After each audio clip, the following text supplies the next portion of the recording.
اللہ تبارک و تعالیٰ نے بے شمار ایسی آیتیں قرآن مجید کے اندر بیان فرمائی جس سے واضح ہوتا ہے کہ اللہ کے نبی صلی اللہ علیہ وسلم کے بعد اب کوئی دوسرا نبی آنے والا نہیں ہے.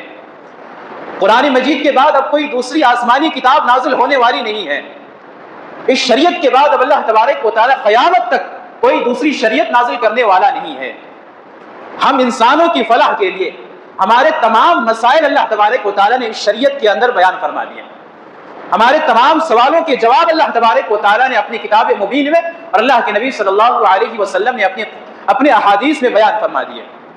اسی وجہ سے اللہ تبارک و تعالیٰ نے اس آیت کریمہ کو نازل فرمایا الیوم اکملت لکم دینکم واتممت علیکم نعمتی ورضیت لکم الاسلام دینا، کہ آج میں نے تمہارے لیے تمہارے دین کو مکمل کر دیا اور تمہارے لیے میں دین اسلام سے راضی ہو گیا. اللہ تبارک و تعالیٰ کے یہاں یہی پسندیدہ دین ہے دین اسلام. ان الدین عند اللہ الاسلام. اس دین کو ہم تک پہنچانے والے اللہ کے نبی صلی اللہ علیہ